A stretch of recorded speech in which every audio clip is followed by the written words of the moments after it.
Olá, amigos do Papo Literário. Eu sou o Wilson Júnior. Eu sou a Ana Luísa. Eu sou o Michel Euclides. Bem-vindos ao primeiro Clube do Livro do Papo Literário. E hoje nós vamos conversar sobre o livro A Casa, da Ana Tércia Campos. Se vocês viram, né, a iniciação do Escambau aí dentro do Papo Literário, a gente anunciou desde o primeiro momento que teria esse quadro novo, onde a gente iria aqui discutir um livro, né, de literatura brasileira ou cearense. Aqui, no caso, o escolhido para inaugurar esse quadro foi A Casa. E clubes do livro têm se tornado cada vez mais populares no Brasil, né? Em Fortaleza a gente tem vários, e na realidade por várias cidades do interior do Ceará também já estão fazendo seus clubes do livro. E na realidade a gente até incentiva, né? Se junta um grupo de amigos e tal, ou pode ser até com pessoas desconhecidas. Costuma até ser bem interessante você ver esse tipo de iniciativa com pessoas que têm visões de mundo diferentes das suas, experiências diferentes das suas, porque assim cada pessoa vai experimentar aquela obra, aquela narrativa de uma maneira diferente. Então, é uma iniciativa que tem fomentado a literatura, né? Que é algo que é muito importante, não só para quem escreve, mas também para quem é simplesmente leitor, espectador, você ter ambientes que estejam ali fazendo esse fomento da literatura no nosso país. E para você que quer ler mais e tem dificuldade de acompanhar, é bom um clube do livro porque você tem prazo, você tem um espaço para discutir. E essa obra da Ana Tércia Campos, ela foi escolhida porque ela é uma das grandes autoras cearenses, filha do saudoso Moreira Campos também, um dos expoentes da nossa literatura, autor conhecido por sua obra, a grande obra dele, Dizem que os Cães Veem Coisas. E a Ana Tércia Campos, ela foi reconhecidamente uma grande escritora de contos, e A Casa foi seu único romance, inclusive premiadíssimo, considerada sua obra-prima. Apesar de ser o único romance dela, é um livro que você, do primeiro momento, já percebe que está com uma coisa diferente nas mãos, né? Para quem não conhece a história, né? Para quem aí não está acompanhando o Clube do Livro como leitor do livro, o narrador, o protagonista da história é a casa. Uma das coisas que torna o livro muito interessante é o fato de que a casa, ela existe em dois espaços ao mesmo tempo. Ela existe no campo físico e no campo metafísico. Então, por exemplo, quando ela está falando sobre a morte, ela vê a morte entrar na casa. Quando, por exemplo, as pessoas morrem na casa e fica ali a sombra, né? Ela chama essas almas, os espíritos que permanecem, de sombras. Então, tudo que é aquele folclore, tudo que são aquelas narrativas populares que estão ali, né, que as pessoas acreditam, acabam ganhando uma certa vida e validade, né? Deixando de ser só essa coisa fantasiosa e mística das pessoas e ganhando uma certa materialidade no olhar da casa. Ela está contando a história das pessoas que foram para lá, ela está contando a história dela mesma. Então, sempre ela chama de volta. Mas o que fizeram a mim? O que é a casa? As reformas feitas na casa? Ela inicia justamente falando da própria construção, como ela foi feita com esmero e como foi dada a vida a ela pelos ventos. O elemento fantástico ele é muito presente na obra da Ana Tércia, na Casa, por conta da porosidade da vida do sertanejo, que bebe muito dessa questão das lendas, dos mitos, das histórias de Trancoso. E isso tem uma importância muito grande para o desenrolar da história.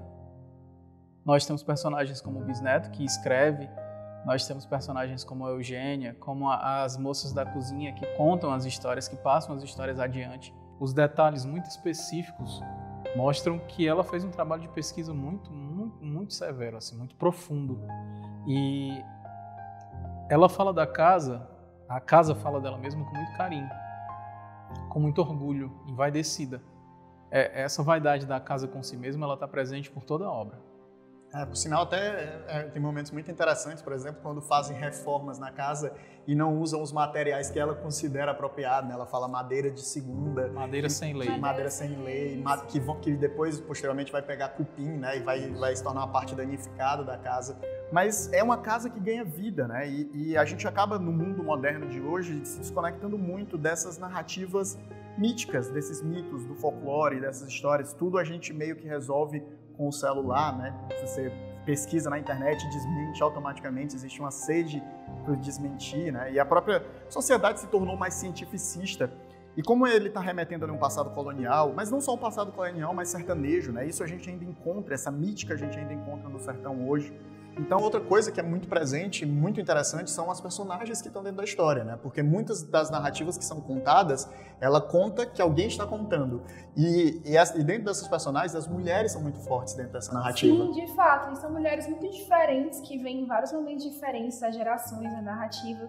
A personagem da Tia Alma é muito interessante porque ela é uma solteirona e ela diz que nunca se casou porque quando ela era bebê, a mãe saiu com ela e ela pegou um vento.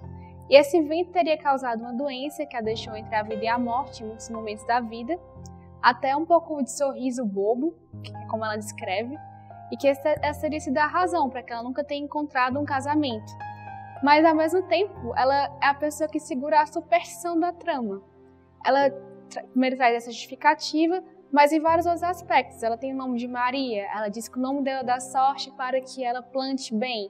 Quando ela toca, as sementes crescem. A questão meio de parecer tudo sagrado em relação a ela. Quando ela morre, como ela, no versinho que ela mesma cantava antes, o corpo se desfaz, mas as tranças ficam. E ficam lá por bastante tempo, até que outra personagem, a Beatriz, as guarde e enterre. Além das personagens femininas, que são super interessantes, a gente tem alguns personagens, né, alguns homens que a construção de personagem deles é maravilhosa. A gente tem o Bisneto, que a gente fala deles em diversos momentos na narrativa, mas eu queria trazer ele aqui logo porque o Bisneto, ele começa a história dele, né? Ele só tem esse nome, apesar de ser um personagem super importante na narrativa, e ele era para ser um gêmeo, né? E no útero, eles dizem que ele absorveu a irmã, e por isso ele tem um jeito feminino, né? É o momento que a Anastasia vai trazer um pouco da homossexualidade dentro da narrativa, né? Como a família de interior daquele tempo lidava com isso, né? Como era omitido violência. A violência que os pais, os primos e os irmãos vão impor a ele para poder corrigir o comportamento dele, né? Apesar de que isso nunca... Para virar homem, né? Exato, isso nunca muda, né? Isso não muda na personalidade dele.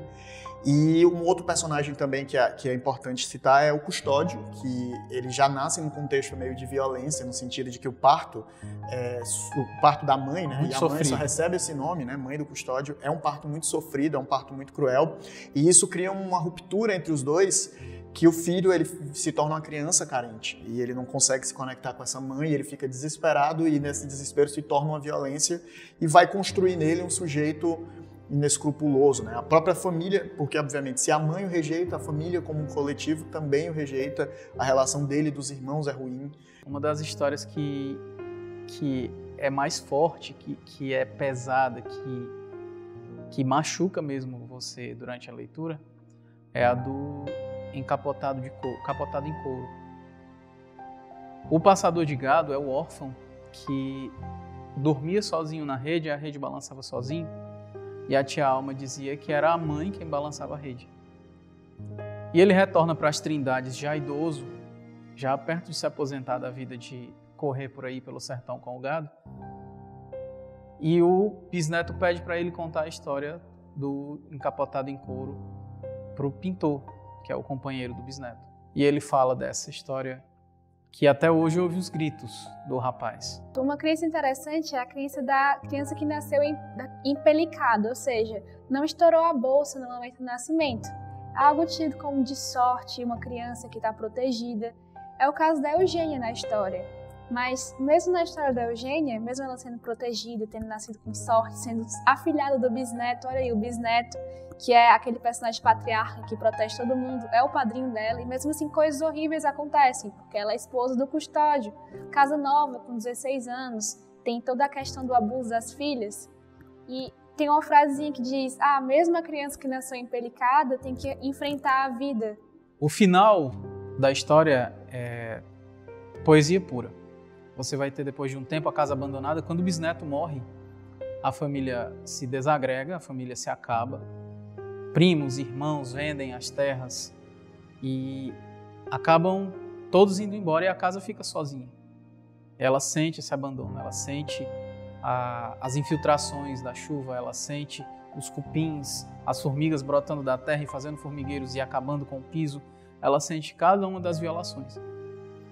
Passado muitos anos, volta uma Eugênia para casa que é a trineta da Eugênia. Ela retorna à casa e não só ela retorna, mas a casa reconhece como um dos seus.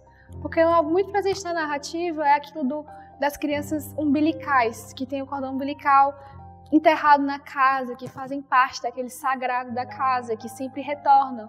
O bisneto, por exemplo, retorna à casa para morrer. E a Eugênia, mesmo sendo trineta, sendo distante, ela volta e a casa diz que, pelo jeito dela, o porte dela reconhece como uma das mulheres que viveram lá. Então, todo esse final é muito cíclico. Como ela começou aquela vida com o vento, com o batismo de chuva, e como ela termina a vida na inundação, como aquarela, que é um momento de orgulho para ela, um momento de ser retratada como uma obra de arte, no momento que ela se sentiu bela. Se você não leu A Casa e está só vendo aqui o nosso vídeo do Clube do Livro, fica a indicação para que você leia, é de fato uma obra maravilhosa. A gente se vê no próximo Clube do Livro. A gente ainda não sabe qual vai ser, mas mandem sugestões, entrem em contato com a TVC. Se vocês estiverem vendo do vídeo online, deixem nos comentários a sugestão do que é que vocês querem que a gente leia junto, né? Então a ideia é ser um Clube do Livro. A gente volta em 2019 e tchau. Tchau. Grande abraço.